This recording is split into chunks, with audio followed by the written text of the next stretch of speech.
Liar. Lying. I grew up in a home with a habitual liar, so I have a problem with it. I'm a Libra. It's part of my sense of wanting things fair and just. Not that I'm a psychologist or a therapist, but just that I've had a lot of experience with it. The next time I find out about his cheating, I'm out. And the house is filled with marijuana plants. Liar. Lying. I'm JeniLynn. And I'm Jen. And we're In High Conflict Hell. If you know, you know, but let's make sure you're in the right place. If you have a partner that you suspect is been consistently lying to you, you might be in the right place. You're in the right place if you've ever wondered, are they lying to me? You're in the right place if you hesitate to even ask questions because you know the response is going to be a version of the truth. Right? You're in the right place if when you call someone out on lying, they tell you, you just got that wrong. You actually, no, I didn't mean it like that. This is, yeah. That's a figure of speech. And we hope you're not in the right place. But let's be real. All of us are, because all of us lie here or there. But some of us just lie way more than... Some of us lie here and there, and some of us lie everywhere. Oh, hey, Dr. Seuss. You're like a poet today. So if you can't tell, today we are talking about liars. This is our first advice podcast. So how can you tell, Jen, since you are our designated private investigator, how do you tell when someone's lying? Please tell the witches of High Conflict Hell how they can spot a liar. Well, if you're wondering whether your new boo or your longtime boo is a soulmate or just a creative fiction writer, come to the right place.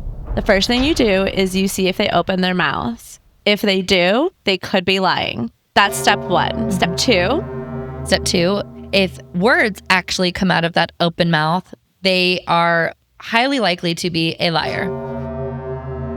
Step three, if they're man. So open, words, man. Those are the first three criteria, okay? Step four involves a little bit more thinking. If their words don't match their actions, they're lying. Step 5, if they have cheated on every one of their past partners but would never do that to you, liar. Lying. Your new partner, your old partner, maybe you're still living under the facade that they weren't really lying, that it was you. Hey, listen up. Listen up. Come in real close. Come on. We're here to wanna tell you. He's fucking lying. He's lying. He's lying. Okay, so Jen, do you have any experience with partners who are liars? Oh, no. Yeah, me same. Okay, this episode's over. I pick perfect partners every time. No, I've got a great experience with liars. Well, first, let's acknowledge everyone lies, right? Lying is a part of human nature. Lying isn't necessarily damaging either. There's a time and a place where lying can help protect a relationship or help protect a situation. Right. Because lying is a mechanism of human nature that we all fall into, whether it's purposely or whether it's not purposefully, or whether it's for protection, or whether it's protect yourself, whether it's protect your ego, whether it's protect your partner or your kids. But the word lying has a negative connotation.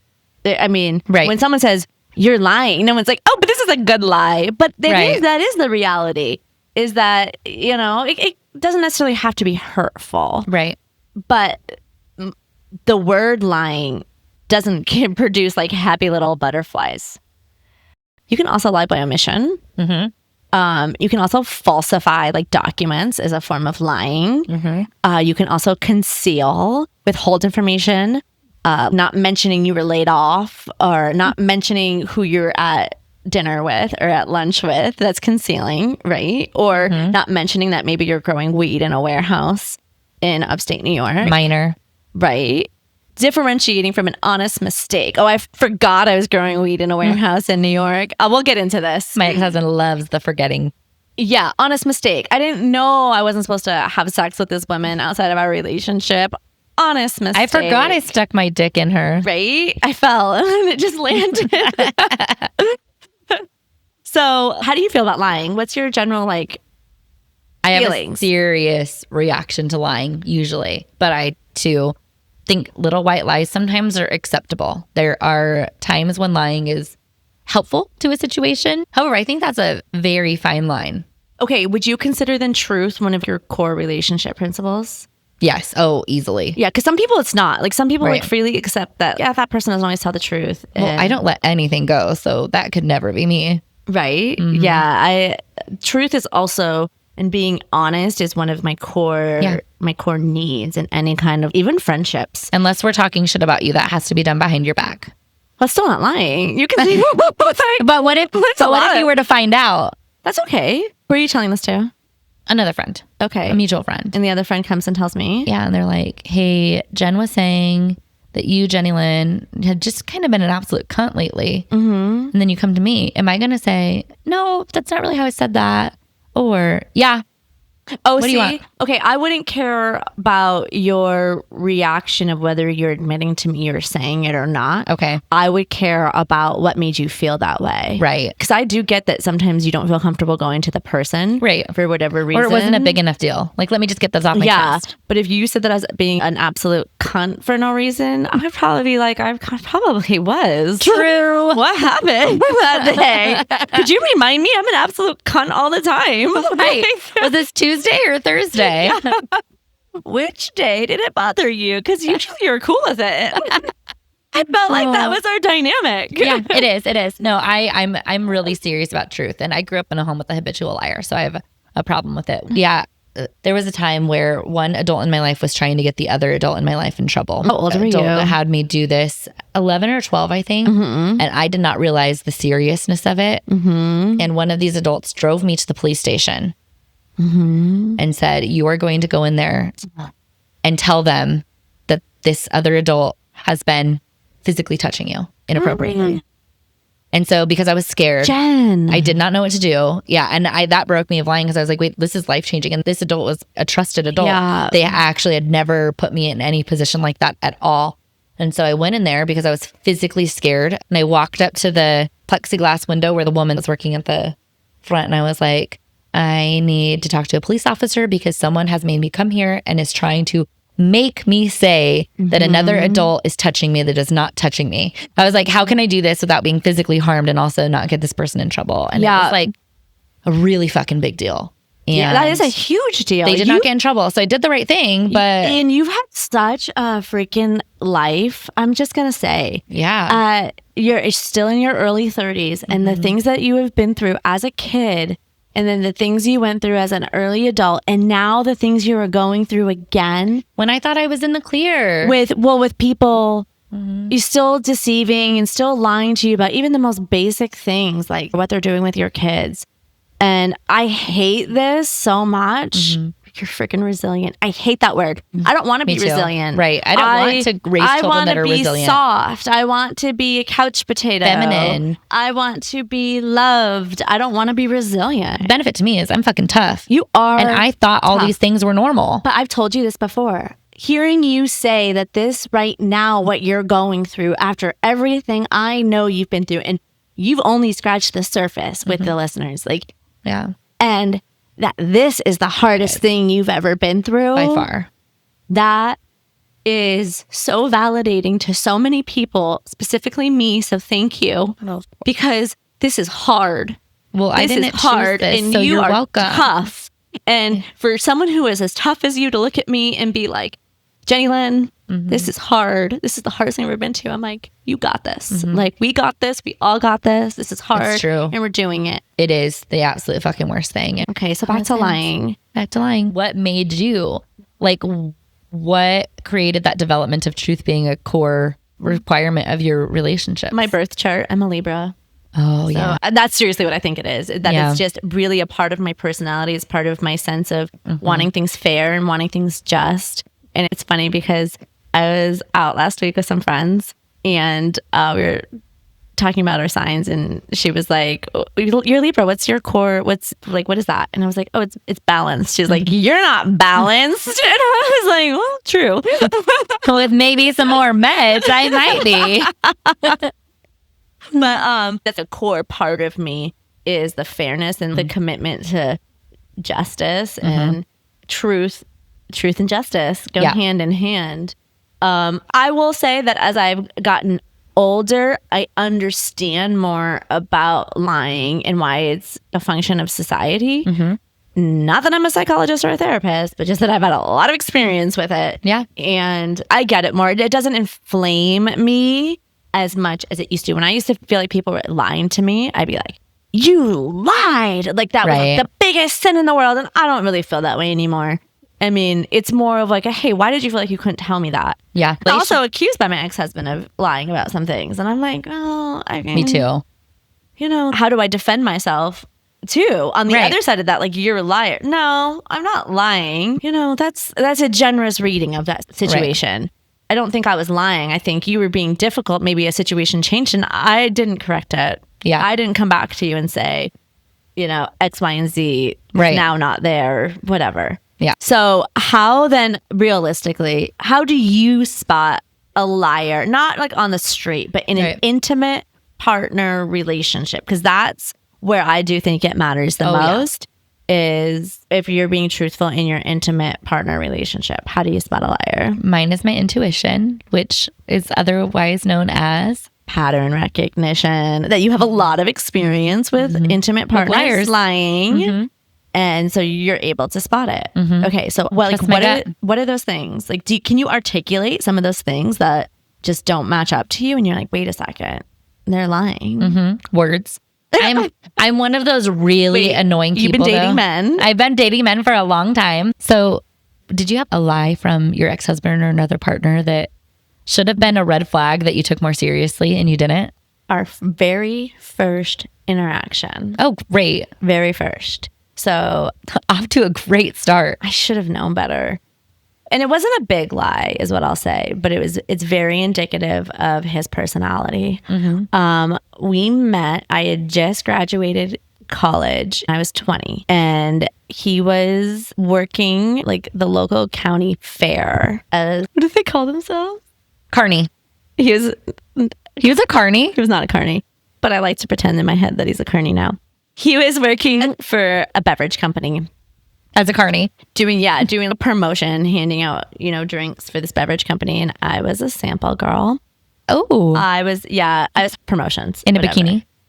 I don't think I had a full-blown bikini on, but, that was the idea, right? Is that you get a couple girls there to hand out. I wasn't like the beer girl. I've never had big boobs. So I definitely wasn't the attraction. Yes, you were. I was just a friendly face. Well, you're generous, but maybe I was. She was. So I was working for him for the weekend. He was the manager and I was working for him. And he told me a few lies during that weekend that I didn't know. The first one was he told me he was 30. He was actually 31.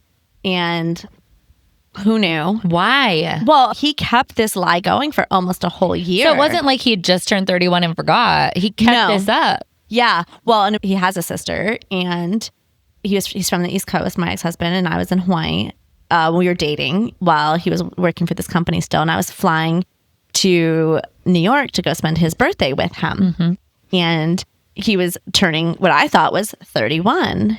And his sister at the time was 31. And I was like, oh, that's crazy. Irish twins. You're Irish twins. And he was like, oh, I guess I never thought about that. I was like, no way. There's no way that didn't come up right in your house growing up, that you guys are the same age for a couple weeks, because her birthday calendar wise is within a couple weeks of his. I was like, yes, this is actually my life. And I flew all the way to New York. We're going to dinner with his parents. And right before we walk out of the door, he's like, I actually have something to tell you. I'm actually turning 32, not 31. I've been 31 this whole time.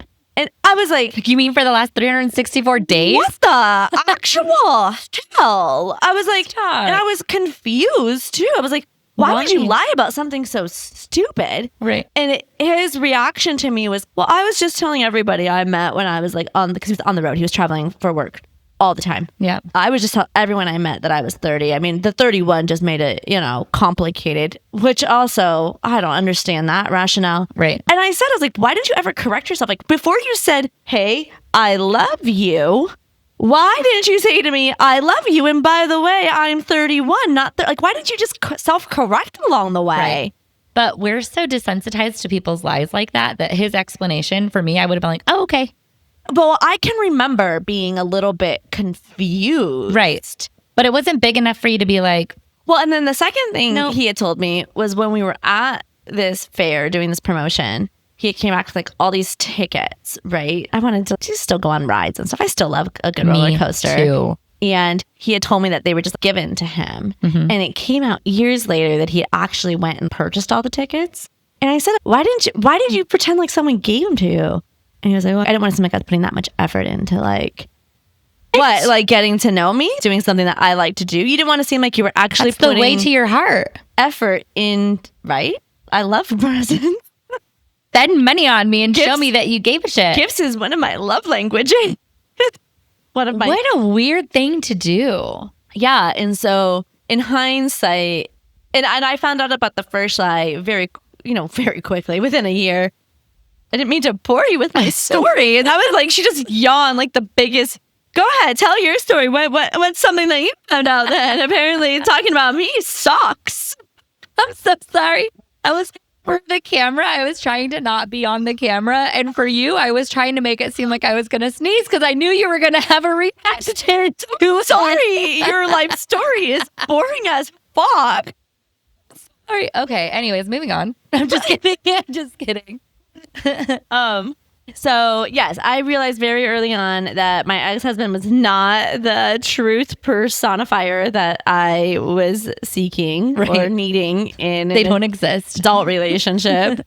Yeah. So how about you? Did you realize early on in your relationship with the father of your kids that maybe he did not always tell the truth? All the time. But none of those really stuck. There's a story that sticks for me. And you were also very young. Yeah, I was dumb. Exactly. And I think some of that is just age too. Both parts. The lying to and lying. Yeah. Like, I think both parts of that is just kind of figuring out those boundaries in life. Right. But the one that stuck, and it seems so stupid, but if any of you that are listening are moms, and maybe some of you dads will too, but I had a 3-year-old and then I had newborn twins. And I was nursing. So nursing twins is around the clock work. Really no different than nursing one is around the clock work. And we hardly had any money. Yeah. And like most new parents, it's a rough time when you're having babies. People are out of work. Right. They're not bringing in income. Right. And so the phone provider that we had was set up to send notifications anytime a purchase went through, like on the App Store or anything. So we would get a notification, me and my ex-husband. And we're sitting there. And he's always on his computer or he's always on his phone, always playing like Farmville or whatever, or Candy Crush. Anything. Yeah. So he's sitting on the living room floor, I remember, and I'm sitting on the couch and I have both babies and I'm nursing both of them. And my phone goes off and it's like a $4.95 purchase for a game on the phone. And we have no money. And I go, hey, did you just accidentally buy a game on your phone? Nope. I said, I just got a notification. You should have the text too. Did you accidentally? And I know that he did it on purpose, right? But I'm trying to give him an out to say, oh yeah, oops.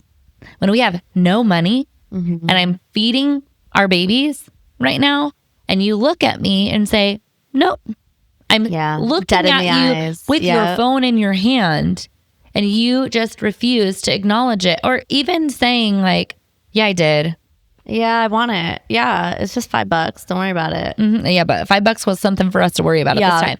And so there's so many ways that this could have been handled, but I can't even do anything because I'm anchored to the sofa by these babies. I'm crying right here, and he's still just looking at his phone. And I just remember that being such a turning point for me. Really? Not all the cheating, not anything else, that we have hardly any money. You're spending it regularly at the bar and going out. You're not helping with diapers. You're hardly helping make sure that everybody is fed because I'm stuck on the couch feeding the babies and you're hardly here. And that, to me, it just really settled. And that's when I started thinking, like, the next time I find out about his cheating, I'm out, because it was just a consistent repetition for him.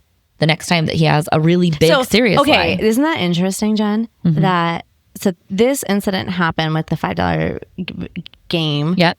when you already had the 3 kids, because you had the twins and then your oldest, who was probably 3 at the time. Yeah. And I was 23. And he had already been cheating on you. You had already caught him. Ashley Madison, that whole thing where he was literally seeking relationships during a marriage. Right. And it was the $5 video game. Yep. It's never the pork tips. Yep. That something stuck.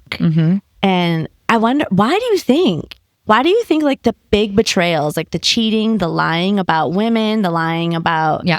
Why do you think that's what stuck with you? Because I can handle you hurting me. But when you start to do things that affect our family and our livelihood and ability to buy groceries, that is where I draw the line. And I'm still like that. I still have that kind of personality, and I hate that about myself. Because hurting me should be enough for me to not want to be around. But I don't have that. Oh, same. I think all of us, it's why all this stuff like preys on our instincts, right? Because you can't help the way you feel about your kids. If you could help it, you put your own personal sexual safety aside and security of being in a trusted relationship. Right. But the second it was going to affect your kids, that was it. This is not acceptable. You needed to harvest your corn early on Farmville. Yeah. I'm out. Right. And I didn't leave at that point, but it was really what got the ball rolling. Yeah, it's the thing that sticks the most. What about you? Did you have something like that happen? We had a huge thing happen. Me and my ex-husband, we had been dating for a couple of years at this point. How long were you dating before you got married? 5 years. We were together, more or less together for 15 total. The last couple were like breakup years is how I consider it. So we had been dating for a couple years, and I was in law school at the time. And he was supposed to move out to Seattle with me. His job with that company where we met, where the beverage company? The beverage company had ended.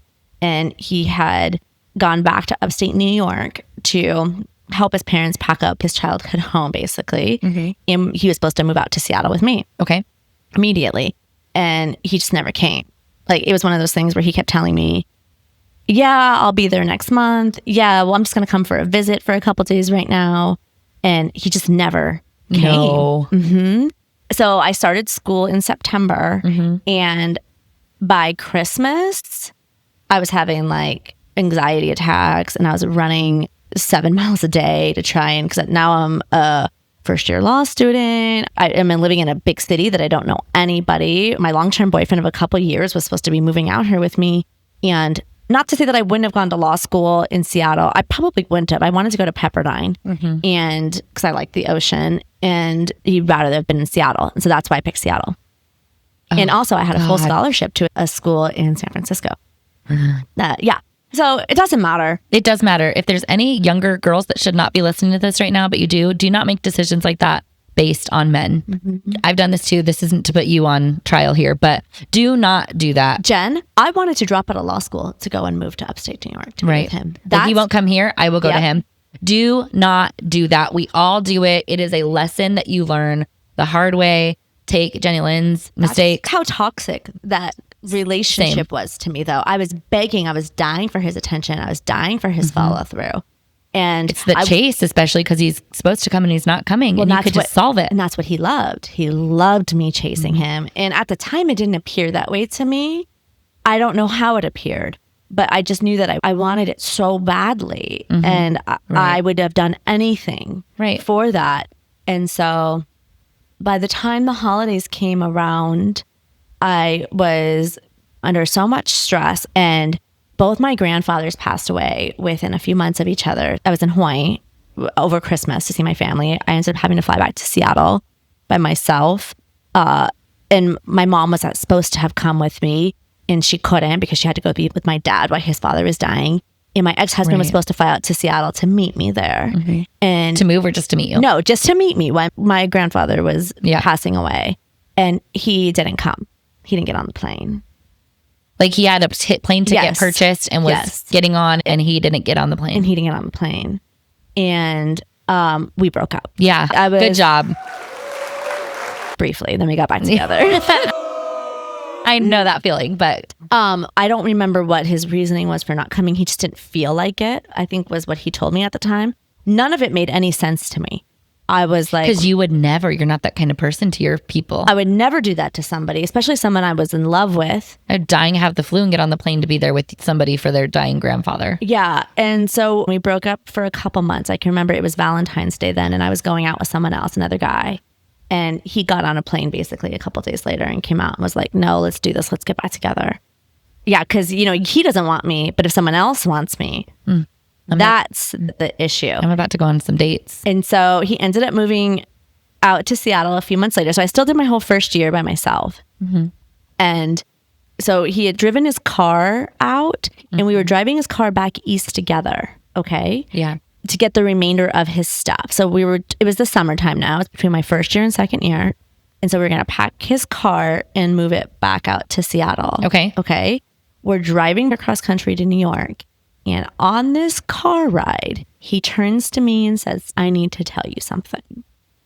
And I was like, what? He's like, I've been growing weed all year in a house in upstate New York. And the house that we're going to is filled with marijuana plants. That's why I haven't been able to come move in with you. Yep. I had an entire operation going on here, Yep. a whole grow operation. Yep. And this was back in the early 2000s. Marijuana was not legal anywhere. No. And I can remember I walked into this house. I'd never seen anything like it in my life. I went upstairs and I cried myself to sleep.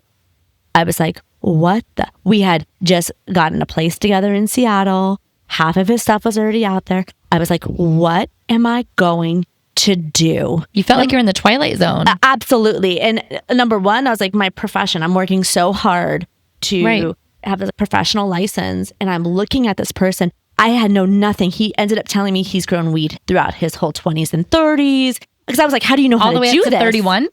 Right. Well, and at this point he was like 34, 35. I'm like, how do you even know how to do this? So I was floored by then, 2.5 years into a relationship, I was finding out, and I should have walked out then. Right. And the interesting thing that happened was during this was clearly a very stressful time relationship wise. I was devastated. His stomach started to hurt. And he was having some health issues that I just thought was stress. I was like, you're just stressed. You've just been lying to me for years. Now I'm looking at How you funny being you like, thought that was about you. Right? And turned out he was diagnosed with ulcerative colitis. We spent a month in New York. We had to move into his parents' house. He lost 50 pounds in a matter of 3 weeks. And within 6 months, his entire colon was removed. Talk about the highs and lows of, and I can remember looking at him and he went septic. His colon ended up. And you're like 24. Yeah, I was 24. So now in my second year of law school, he went septic. And I can remember looking at him in the hospital and just being so thankful he was alive. After he had just spent a whole year not following through with what he said, which was moving out. Breadcrumbing you? Let alone lying to me, let alone putting my professional aspirations into question. And I can remember just being so thankful he was alive. And right after surgery, and it wasn't right after surgery, it had been like a day. And I can remember sitting by his bedside and looking at him and just being like, I love you so much. I'm so thankful that you're okay. And he looks at me and he says, I know. The only thing I've really realized through all of this is that I really want a 69 Camaro. That's not fucking kidding. Wish I could make that up. And I was like, what? A dick. And then we got married a couple years later. And did you get a 69 Camaro? No. I don't even know if it was a 69 Camaro. It was some kind of freaking classic car. And I was just like, that was the dynamic constantly. Right. You're like, I love you so much. I care for you so much. I would do anything for your health and well-being. And you're like, he's like, yeah. Fuck him. Perfect. That's have you ever heard that story? No.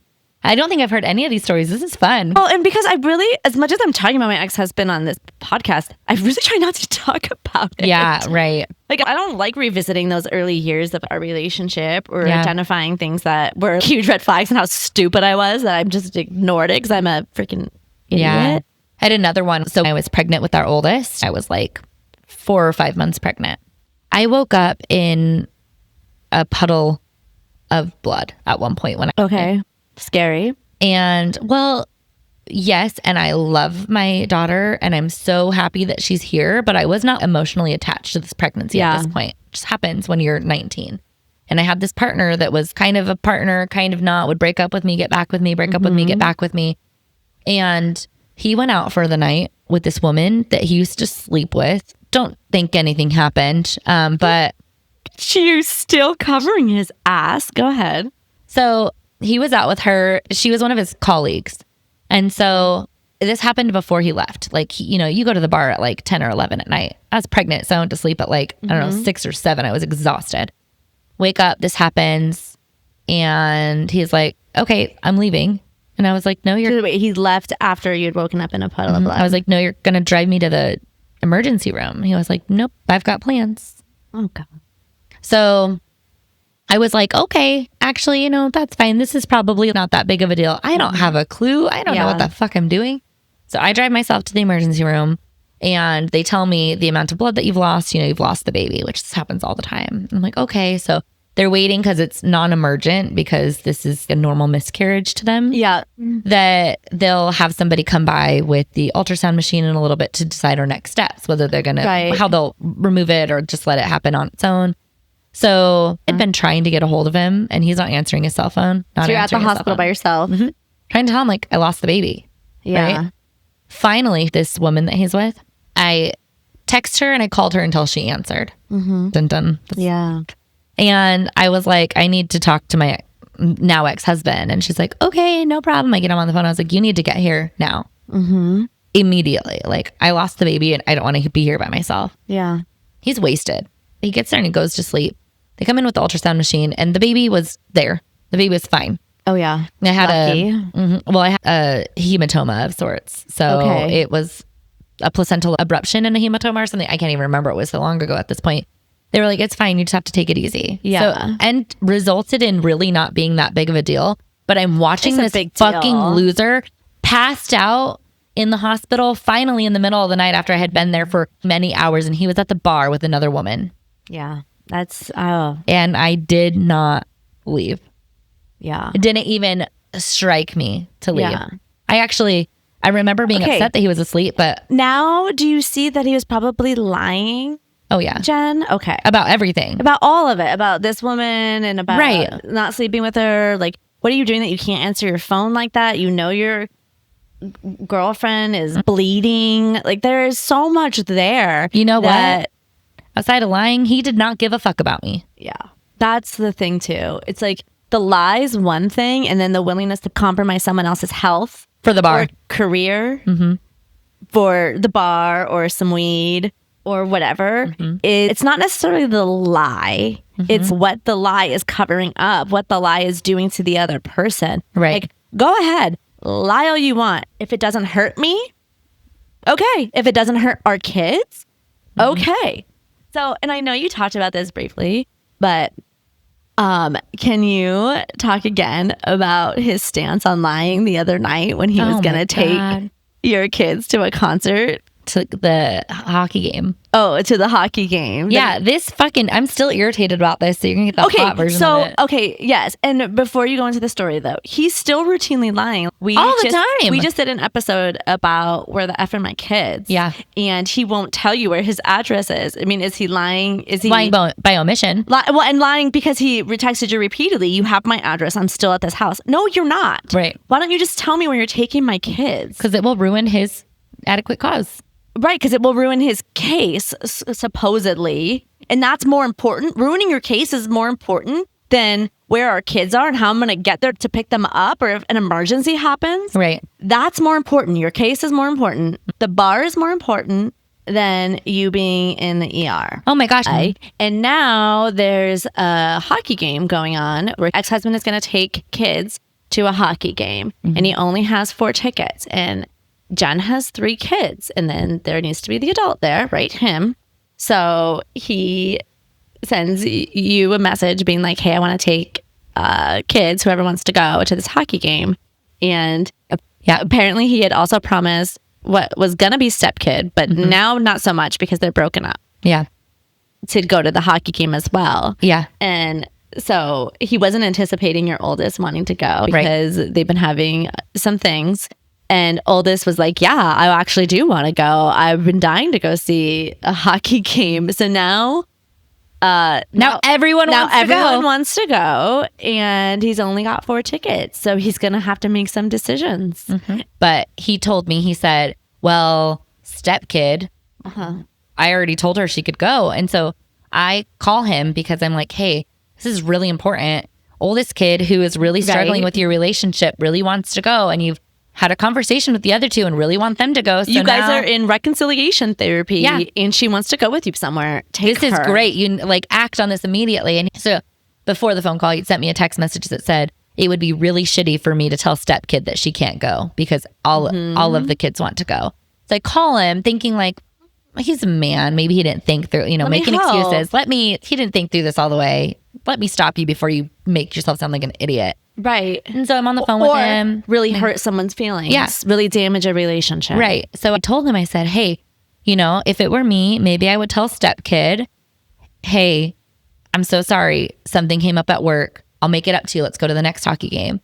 And he gets so mad, raises his voice and says, the appropriate thing to do right now would not be to lie. I'm like, yeah. When did we start telling the truth here? Lying's bad. Yeah, you're right. And I was just trying to give you a fucking option as to not hurt this because I don't know her, but she's a child and I care about children. I said to you because you called me. Yeah, it was your idea. When all this was going on and I was in Trader Joe's. And I was like, oh, why doesn't he just tell stepkid he's got a stomach bug and he's having uncontrollable diarrhea? Because that's what I would do. I would say something kind of like, oh, I'm in a position. This is embarrassing. That's not even, it's not like, or work, something came up, a work emergency. I gotta go.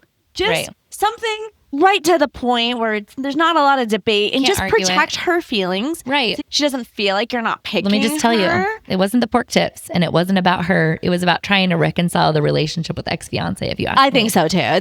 This was all when things were clearly on the rocks and, That's what feeds my story that I think that they have broken up because he's a liar and she's starting to find out.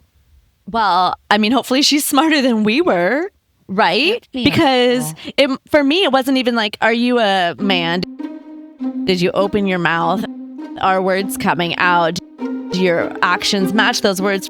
For me, it was like, oh, look at a whole warehouse full of marijuana. Oh, JeniLynn, we're going to be rich. Yeah, I'm like, no, I did not think that. I thought we're going to be in trouble. And I couldn't even see that. Right. And that he'd been keeping it from you. Like, so stupid. Like if you were I have this problem with men lying to me. If you're going to lie to me, fuck it. Who cares? Yeah. I can figure it out. But if you're going to lie to me and that does something that takes a choice away from me, that I can't make a choice whether or not I want to be in this relationship or involved with you in any way, that's when it's not okay. Right. In any kind of intimate relationship, we all tell that wasn't my cup over there that irritated you. That was one of the kids' cups. Or I don't think I did. Whatever. Yeah. My ex-boyfriend did this just recently. What did he do? He had a friend that before we were exclusive, I knew about her. Okay. So this turned into kind of a household name. There's always 1 or 2 people that you're always cautious of. Is her name Ashley? Is it Rebecca? Is it Charlie? What is it? There's the name. Yeah. And so she was our household name, unfortunately. Yeah. There's another woman floating in the background that was there at some point, maybe still floats in or out. So our relationship ended after I found out that they had actually been maintaining a friendship, assume air quotes. Your very recent boyfriend. For multiple years. And my whole conversation with him was, that could be a lie, that could be the truth. But what you did was took away my choice to decide if I wanted to be with you, if you were going to maintain a friendship or any kind of relationship with someone that you had an action that hurt me enough that we've been talking about it for 3 years. When you remove my choice, that is when this lie becomes more than unacceptable. And I have found myself defending your boyfriend in this situation. Me too. And I do too. I can see why he didn't tell you he was still friends with her. It's been a hot button for you two throughout the entire course of your relationship. And I don't think it's right. Same. But I also understand that Same. sometimes you don't want to let go of that friendship, and you also don't want to hurt your partner or your girlfriend.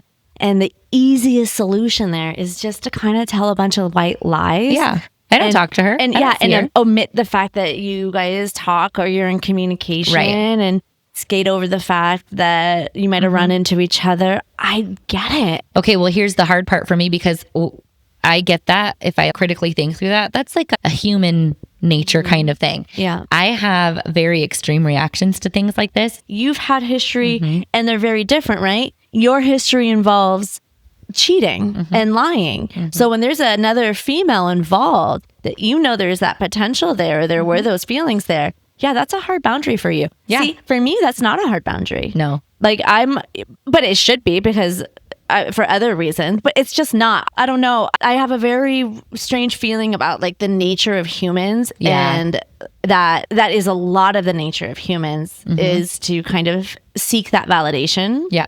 And in a lot of ways, when you draw that hard boundary, it sets you up for it to break. And I don't care. Like, I want you to go out and flirt with people. That is a normal part of like feeling joy. You shouldn't get that all from me. Yeah. I can't provide it all for you.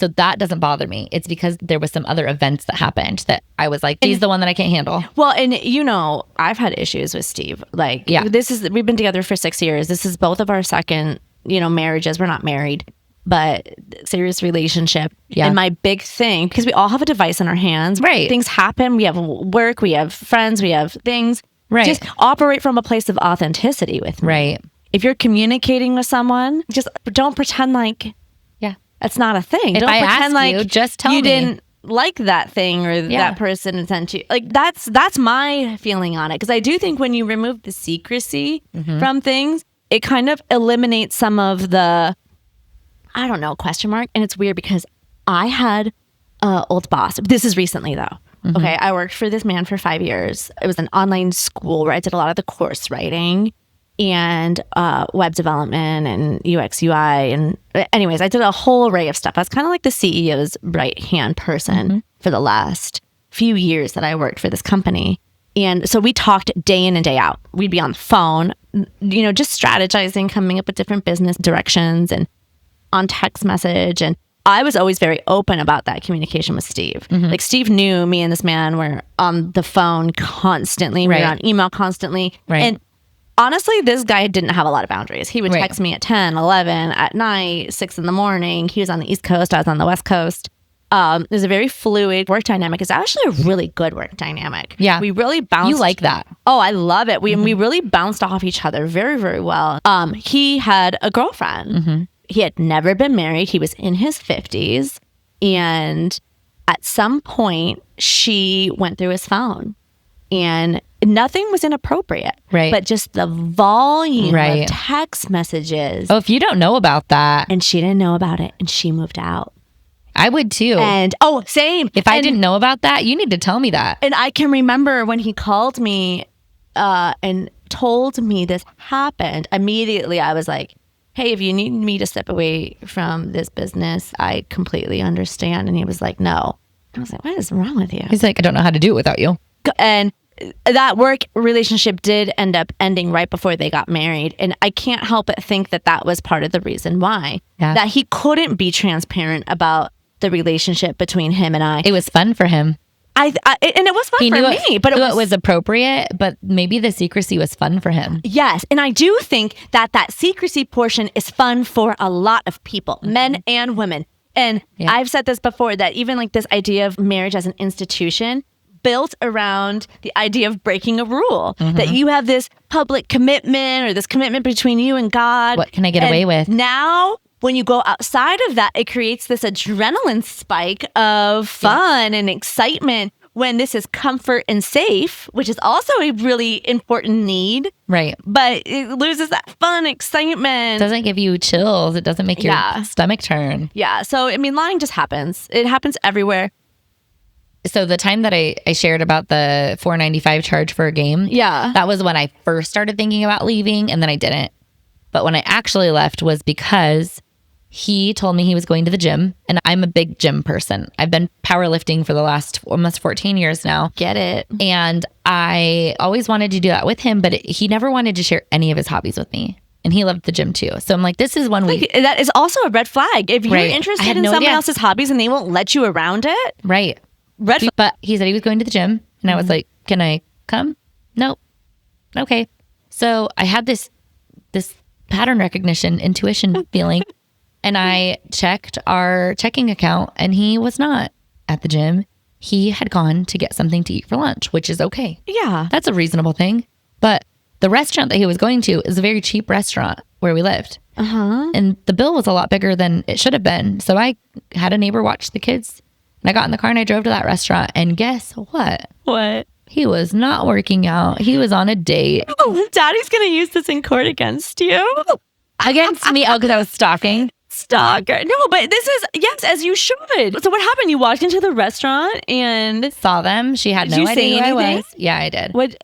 And I flipped a tray that didn't touch anybody. okay. Nothing touched anybody, but I flipped a tray up in the air. I didn't whack him over the head with a tray. And immediately told him, I'm going home. I'm moving. I'm leaving immediately. Oh, that's devastating though, especially with 3 small kids, to realize that you're just not. And everybody kept saying, like, it's going to be so hard. I don't think you can do this. It's going to be so hard. Was it easier? You've been a stay-at-home mom for 6 years. And I was like, do you know who I am? I don't think anything is too hard. And it was so much easier. My life also got way easier after I left my ex-husband. And way easier. I had 3 promotions within 6 months of this first job that I'd had in 6 years. Yeah. I built a community. My career got better. My friendships got better. Taking care of the kids was easier. Yep. It was. My house was clean. I wasn't irritated all the time because I wasn't watching a grown man not participate and not. I wasn't crying. Not help. Yeah. I was so happy. So if you recognize a liar, you guys get out because life is better on the other side. I am divorce's biggest advocate. Right? I love a divorce. And I saw this clip the other day where this woman was like, everyone should get married once just to get over with because it's like this, fun little fairy tale. Yeah.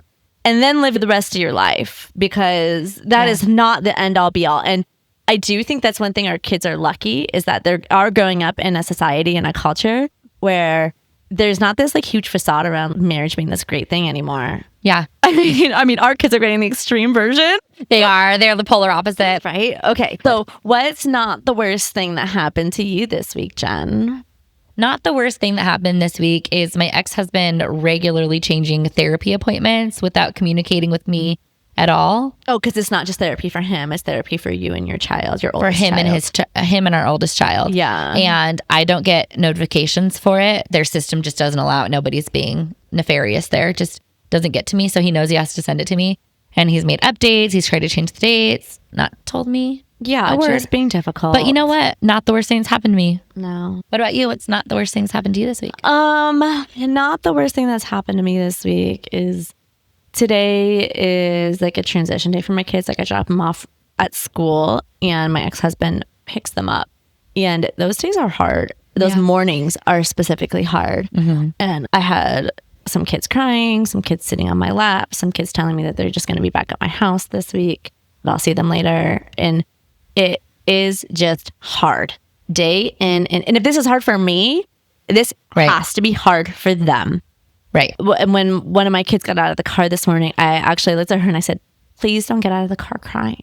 Right. And she said, I don't have another choice. And then she went to slam the door and she kind of slipped. And I was like, ew. And she like, that was your fault. I was like, I'm sorry. It's just hard. It's hard. That's awful. Yeah. So I think what's really hard about that is not that your kids are in the morning just sad that they're leaving. They're like getting ready for war because they're like, no, Mom, during our dad's time, we're gonna come back to your house. It's not up to you and it's not up to him. They're just hell-bent on making sure that they get to spend the time with you that they want to. And you're not inviting them. And their dad makes a point to say that they can't sometimes and they can others, but they already miss you before they've left, that they're telling you that. And then you have to prep because you have to be emotionally ready for what the fallout's going to be when they tell their dad, I want to go see Mom. And it's so true. And it's funny because on one of our TikTok videos, there is a comment there. Mm-hmm. And I was reading it late at night and I shouldn't have because I'm really trying hard to stay out of the comment section because this whole podcast, it's called conflict right there in the name. It reaps a lot of opinions and that's the whole point. And I do get that. But I'm assuming it was a woman because her name was Mel. I think it was a man. No, I went and looked at the profile. I thought it was a man and a woman in the profile. Oh, yeah, and that's the other thing, okay? When anyone leaves a nasty comment on our TikTok, I go, not every time, but 100%, Jen. Yeah. When I go and look at their profile, I can just tell immediately, loser, unsuccessful. Like, they just radiate, no, not good. Not good people. Lack of success. Yeah. Smelly. 100% every single No time. deodorant. Yes. Versus when someone leaves a nice comment on our social media, our TikTok, and I go and I look at their profile, beautiful, successful, gorgeous. PhD. So, yeah. JD. Oh, not even. Like, MD. Life success, common sense, grounded. So Probably smells good. You guys, I am a little bit of a witch. So if you're going to leave a comment on one of our videos, I'm going to be able to tell if you're good or bad just by looking at your profile picture. So careful what you say. Are you a good witch or a bad witch? Right? But this person who comments on our TikTok the video was me talking about how my kids call me from their dad's house. And if something's going on, they're whispering, they can hear his footsteps coming. They're putting me on mute. And this person commented and was like, what did you do to put that in their head that they should be running and calling you? And I was like, number one, I have literally 13 hours up on a podcast that it talks about how all of this is affecting all of us. Yeah. Number two, the idea that this is still my fault, that them even reaching out to me, their mother, when something is going on at their dad's that's not safe or that's upsetting to them, or you know what, honestly, even if it is just a fight between siblings because there's not a parent there that's going to help the situation, it's making it worse, and they're looking at me to step in virtually, which I really try not to, but I'm always going to take your call. Yeah. Ed, that's my fault. They've come to you when they're sick and there's no medicine in the house. I've had to Uber eat medicine to their house. I mean, the comment was, maybe the mother has put fear in the kids and stated, quote, "Oh my gosh, call me for everything. I know your dad is scary." Never said that. Like, that would never come out of my mouth, even context wise. See, it's a woman. Yeah, I went and looked at her profile. And look, you can tell from her profile. She looks like she smells horrible. Unsuccessful. Not a nice person. Seriously, not friendly. I can tell just by looking. Hey, how about stop blaming me? No, go look at all of our comments. Yeah, go look at all of our comments. And comment, engage, women quit coming. And I know we ride a very fine line here about talking about these issues and trying to hold ourselves accountable. Yeah. And other people tune into that. But how about literally her comment was, "This is your fault." And she quotes what I probably have said. It's all right. I just need to stay out of the comment section. I don't. I love it in there. So this week in hell for me is my own lesson to myself of staying out of the comment section, not getting wrapped up in other people's storylines about what I am or am not doing. Because guess what, guys? You know who also knows they're not doing everything right? You. Me. So put it on display. Mm-hmm. What's this week in hell for you, Jen? This week in hell for me is this intense, consistent hit at my character every chance that is possible by a professional, this man that is educated, that is a man, that is a white man, an attorney, that is coming after me, a single mom that has just a bachelor's degree. You worked hard. I did, but in relation to him, you got that degree when you had 3 small kids. I'm sorry. I know. Go ahead, keep going. I just mean he has the upper hand here, and he is taking this power play every chance he gets. And what makes it worse is he doesn't want or expect me to stick up for myself in any way. I've actually been told to stop defending myself. Yep. And every time I do, he turns that into some nasty name calling legal battle, like trigger words for litigation, like harassment and stalking, that are not in any way true. He's just trying to fearmonger. And he is an officer of the court. And that is once again what is being lost in the plot here, is that he is someone who is supposed to be held to standards, and he is held to a code of ethics. And that does go out the door when you're in reality. Right. There is no, and you couldn't even, I mean, you could try, but nothing would even happen. He's just lawyering. He's just a nasty lawyer. He is nasty. He's nasty. And I hope daddy sleeps well at night. I hope daddy's a better daddy than you are a mom, because he sure does seem to know a lot about what it takes to be a good parent. Maybe he wants to co-parent. Right? The whole thing is bizarre to me. And whether or not he is a father or not doesn't even matter. You know why? Because you're a person and you're a human, and we all have mothers and fathers, and we all come from someplace. And if you don't have an ounce of understanding that what you are doing to a mom, a single mom, or the kids, what you're doing to these kids, the whole thing. I'm sorry. Once again, I am sorry you're going through this. And I wish there was something more I could say or do that would help. You do. I don't, but you listen, and that is very helpful. I'll always listen. Some of my closest friends leave my messages unanswered when I share. So well, it's hard because you don't know what to say, and I'm not defending that. No, for sure. And I'm not mad about it either. But I'm like, well, okay. Okay. Well, you're doing a good job, and I love you. I love you. And I love you guys. Tuesday. See you next Tuesday. Bye. Bye. See you over the vent. See you over the vent.